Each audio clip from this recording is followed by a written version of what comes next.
Assalamualaikum warahmatullahi wabarakatuh.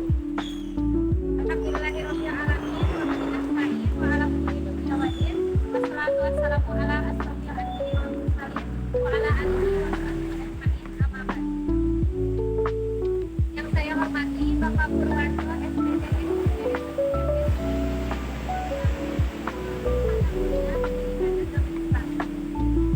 serta teman-teman sekalian yang saya banggakan. Perkenalkan, nama saya Finalia Salsabila selaku moderator dari kelompok 3, dan di samping saya, kenalkan, nama saya Desi Mulati sebagai materi pertama. Perkenalkan, nama saya Nana Sadewa. Materi kedua.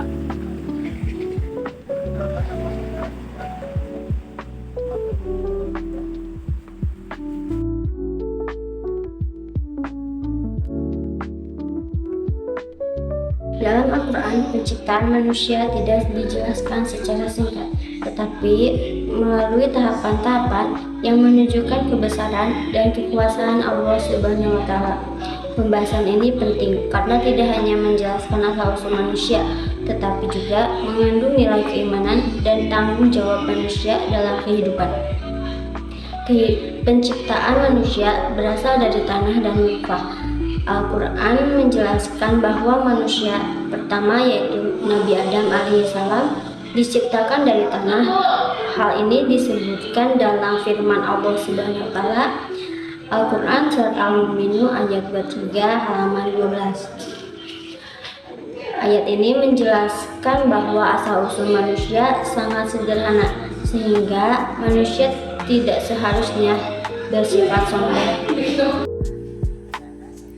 Selanjutnya, Al-Quran juga menjelaskan penciptaan manusia melalui proses biologis yang dimulai dari nutfah atau setetes air mani. Allah Subhanahu wa Ta'ala berfirman, Al-Quran surat Al-Mu'minin ayat 15 mengatakan, kemudian kami jadikan saripati itu air mani yang disimpan dalam tempat yang kokoh yaitu rahim. Ayat ini mengajarkan bahwa kehidupan manusia dimulai dari yang lemah dan sepenuhnya berada dalam kehendakan Allah Subhanahu wa Ta'ala. Tahapan alaqah, mudghah, dan peniupan ruh. Setelah tahap nutfah, Al-Quran menjelaskan bahwa manusia berkembang melalui beberapa tahapan.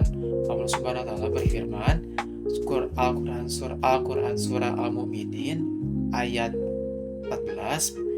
Kemudian air mani itu kami jadikan segumpal darah, lalu segumpal darah itu kami jadikan segumpal daging, dan segumpal daging itu kami jadikan tulang berulang, lalu tulang berulang itu kami bungkus dengan daging.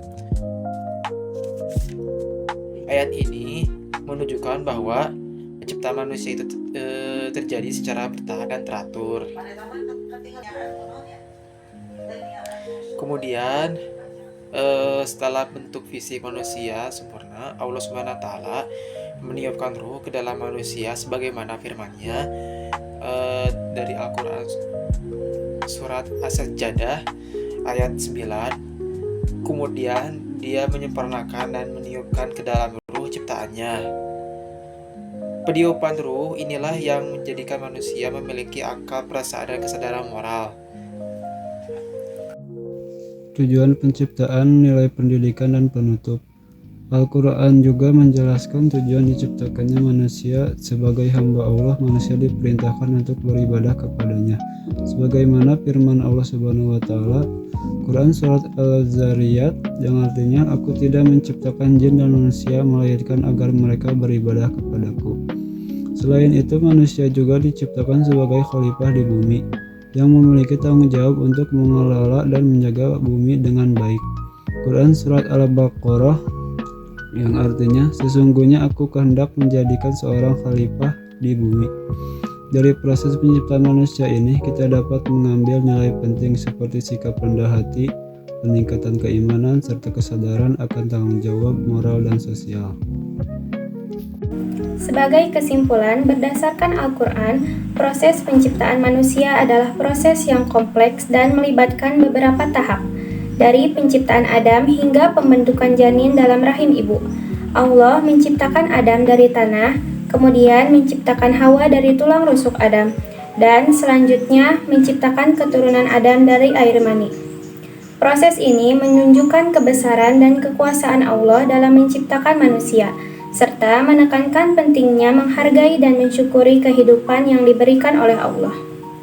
Al-Quran menjelaskan proses penciptaan manusia dengan sangat detail dan akurat, sehingga menunjukkan kebenaran dan keagungan Al-Quran sebagai kitab suci. Sekian penyampaian materi dari kelompok 3. Mohon maaf apabila ada kesalahan. Wabillahi taufiq wal hidayah. Wassalamualaikum warahmatullahi wabarakatuh.